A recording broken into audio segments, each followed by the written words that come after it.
ہندوستان کے ایک چھوٹے سے قصبے میں ایک بہت پرانی مسجد تھی۔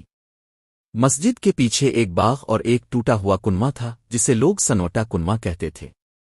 رات کے وقت وہاں ایک عجیب سی خاموشی چھائی رہتی۔ بچوں کو وہ جگہ بہت ڈرونی لگتی تھی۔ ایک رات مسجد کے مؤذن عبد الرحمن صاحب تہجد پڑھنے کے لیے آئے۔ رات کے 3 بج رہے تھے۔ پوری مسجد اندھیرے میں ڈوبی ہوئی تھی۔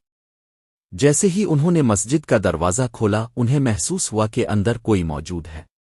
مسجد میں مکمل خاموشی تھی، لیکن پھر بھی ایک ہلکی سی جنبش سنائی دی۔ عبد الرحمن صاحب نے لائٹ جلائی۔ سامنے ایک پردہ سا لٹکا نظر آیا۔ وہ حیران رہ گئے۔ مسجد میں پردہ کہاں سے آ گیا؟ وہ آہستہ آہستہ اس کے قریب جانے لگے۔ پردہ ہولے ہولے ہلنے لگا۔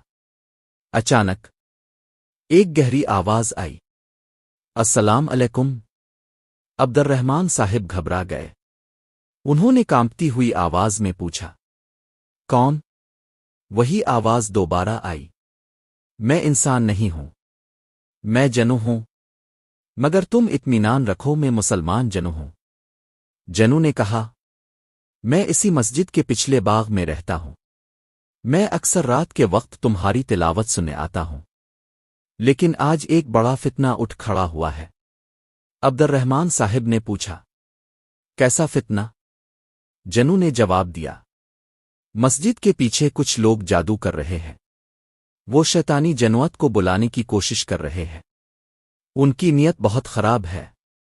یاد رکھو، جادو ہمیں بہت تکلیف دیتا ہے۔ ہمیں زبردستی اس میں شامل کیا جاتا ہے۔ تم انہیں روکنے کی کوشش کرو۔ اگلی رات عبد الرحمن صاحب امام صاحب اور چند لوگوں کو اپنے ساتھ لے کر باغ کی طرف گئے۔ باغ کے کونے میں انہیں ایک پرانی بوری ملی۔ جب وہ کھولی گئی تو اندر سے کچا گوشت، خون میں بھیگی ہوئی دوریاں، تعویذ اور زمین پر لکھے ہوئے کچھ عجیب الفاظ سب نظر آئے۔ امام صاحب نے فوراً سمجھ لیا، یہ جدائی کا جادو ہے، شوہر اور بیوی کے درمیان نفرت ڈالنے والا جادو۔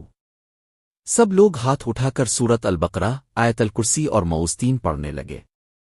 جیسے ہی تلاوت شروع ہوئی، درختوں سے تیز ہوا چلنے لگی۔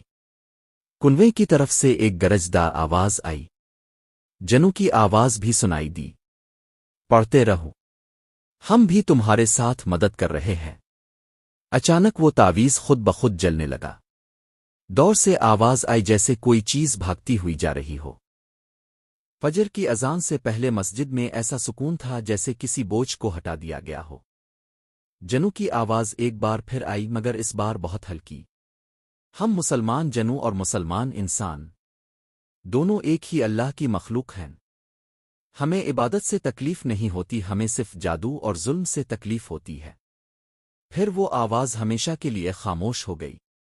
کہانی کا سبق، جنوت موجود ہیں مگر ان میں بھی مسلمان اور غیر مسلم دونوں ہوتے ہیں۔